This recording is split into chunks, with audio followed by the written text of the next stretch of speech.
हमारा जीवन ध्यानमय कैसे हो, साधक का प्रश्न। तो इसके लिए पहली बात हमको समझना होगा ध्यान क्या है। वैसे मैं 2 वीडियो में ध्यान के विषय में चर्चा की है। आज मैं उसी बात को लेकर के कहना चाहूँगा कि ध्यान में जीवन कैसे हो। ध्यान के 2 रूप हैं, एक अभ्यास काल का ध्यान और दूसरा व्यवहार काल का ध्यान। अभ्यास काल में जब हम एक प्रक्रिया के तहत बैठते हैं, शांत होकर के एक आसन में बैठते हैं और एक प्रयोग करते हैं, जैसे कि श्वास देखना, बिंद देखना, नाद सुनना,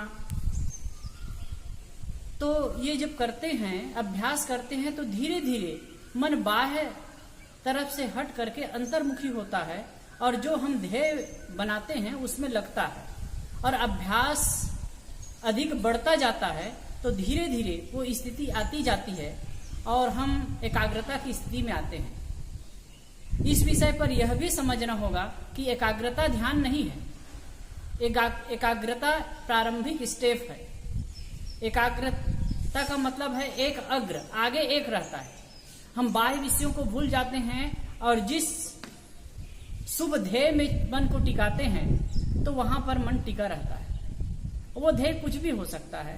मैंने जैसे कहा कि श्वास भी हो सकता है, नाद भी हो सकता है, बिंद भी हो सकता है, अपने गुरु या आचार्य का चित्र हो सकता है, अपने इष्ट भगवान जो भी मानते हैं उसका फोटो या मूर्ति हो सकता है, कुछ भी हो सकता है। तो उस पर हम जब ध्यान लगाते हैं तो वहां एकाग्र हो जाता है और सारी चीजें भूल जाती हैं। फिर और ज्यादा गहरा अभ्यास होता है तो साक्षी की साधना जब करने लगते हैं तो सारे आलंबन को छोड़ करके केवल मनोदृष्टा हुआ जाता है, मन के ही साक्षी हो जाते हैं और धीरे धीरे ये गहराई की स्थिति आने लगती है। तब मन बिल्कुल शांत हो जाता है। तब जो दृश्य है, मन में जो विचार है, मन में जो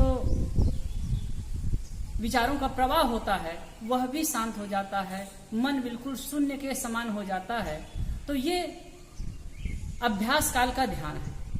कोई भी अभ्यास करके धीरे धीरे इसको कर सकता है, लेकिन यह भी समझना होगा कि ये अभ्यासिक साधना भी व्यवहार काल के जीवन से प्रेरित होता है।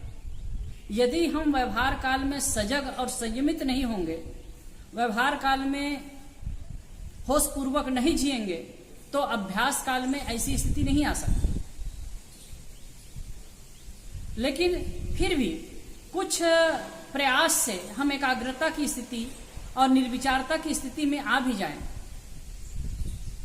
तो ये अभ्यासिक सहज समाधि है। लेकिन व्यवहारिक सहज समाधि है व्यवहार काल में सजग रूप से रहना, होश पूर्वक रहना, जीवन के प्रत्येक कर्म को सहज पूर्वक, सजगता पूर्वक करना, ये व्यवहारिक ध्यान है। हमारे सदगुरु अभिलाष साहेब जी ने एक बहुत सुंदर सूत्र दिया है। व्यवहार काल में विकारहीन अवस्था का होना और समाधि काल में संकल्पहीन अवस्था का होना, यह समाधि की पराकाष्ठा है, समाधि की ऊंचाई है, ध्यान की ऊंचाई है। अब अभ्यास काल में कोई चाहे अभ्यास करते करते तो वो स्थिति आ जाती है, लेकिन व्यवहार काल में विचलित होता है, अशांत होता है, दुखी होता है, आंदोलित होता है, तो फिर ये समाधि की सफलता नहीं होगी। व्यवहार काल में भी पूर्ण जागरूकता के साथ होश पूर्वक यदि हम जीने लगें तो फिर ये घटित होगा जिस ध्यान की बात हम कर रहे हैं। और इसीलिए कहा जाता है कि कबीर साहब ने इसके लिए कहा सहज ध्यान और सहज समाधि। सहज ध्यान रहो, सहज ध्यान रहो, गुरु के वचन समाई हो, मेली सृष्टि चराचित राखो, रहो दृष्टि लवलाई हो। सहज ध्यान में रहो, सहज ध्यान में रहो और गुरु के वचन में समा करके रहो। गुरु के वचनों के आधार पर, गुरु के उपदेश के आधार पर यदि हम जीवन जीते हैं और होश पूर्वक जीवन जीते हैं तो फिर हमारा जीवन अच्छा होगा और जीवन में कोई मतलब गलत काम नहीं होगा। और जब ये नहीं होगा तो हम होश पूर्वक जब जीने लगेंगे तो प्रत्येक क्षण मन में शांति और सुकून बना रहेगा, जागरूकता बनी रहेगी। और व्यवहार काल में जागरूकता की स्थिति का बनना ही ध्यान की स्थिति का होना है। तो साधक का प्रश्न है कि भाई हमारा जीवन ध्यान में कैसे हो। तो मैं कहना चाहूँगा कि हमारा जीवन ध्यान में तभी हो सकता है जब हमारे अंदर अवेयरनेस बढ़ेगा, जागरूकता बढ़ेगी। और इसके लिए हम अपने जीवन को सिंहावलोकन करें, समय समय से सद्ग्रंथों का अध्ययन करें, समय समय से ऐसे महापुरुष के पास में बैठें और उनके विचारों को सुने और अपने ही मन को भी खंगालें और साथ साथ समय समय से अभ्यास भी करता चले। क्योंकि हम जब समाधि काल में, अभ्यास काल में जब ध्यान में बैठते हैं, समाधि में बैठते हैं, तो हमारे मन में वही विचार आते हैं जो कि हम देखे सुने किए धरे हैं। यदि हम किसी के साथ में गलत व्यवहार किए हैं, किसी के साथ में हमारा अनबन है, तो हम ध्यान की स्थिति में अच्छा नहीं बैठ सकते।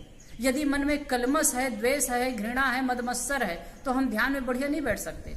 तो हम ध्यान में बैठेंगे, अभ्यास काल में बैठेंगे, तो हमारा मन का जो कांटा है वो बताएगा कि हमारा व्यवहार ठीक नहीं है। तो ये हमारे व्यवहारिक जीवन को प्रेरित करेगा और हमको लगेगा कि हम कहाँ कहाँ भूल कर रहे हैं। और हम जहाँ सजग हो गए, जागरूक हो गए, तो आगे चल करके व्यवहार काल में भी सजगता अपना सकते हैं। और व्यवहार काल में जब सजगता अपनाएंगे तो फिर व्यवहारिक जीवन तो अच्छा होगा ही, व्यवहार काल में जागरूकता आएगी और ये व्यवहारिक काल की साधना होगी। और इसी से फिर संपोषण होकर के हमारा जो अभ्यासिक साधना है, अभ्यासिक ध्यान है, वह भी बढ़ता जाएगा और हम धीरे धीरे धीरे धीरे धीरे धीरे उस निर्विचारता की स्थिति पर पहुंचते जाएंगे, उस अंतिम ध्यान की ओर पहुंचते जाएंगे। फिर संत गुरुजन कहते हैं कि उस स्थिति में जाने के बाद बिल्कुल मन शून्य यूं हो जाता है, एकदम शांत स्थिति आती है और वो जीवन की अद्भुत और परम स्थिति होती है, जिसके लिए साधक जन अभ्यास करते हैं, साधना करते हैं और अपने जीवन को समर्पित करते हैं। और ये स्थिति जब जीवन में आ जाए तो समझिए कि जीवन का परम फल है। बस आप सबको नमस्कार, साहेब बंदगी।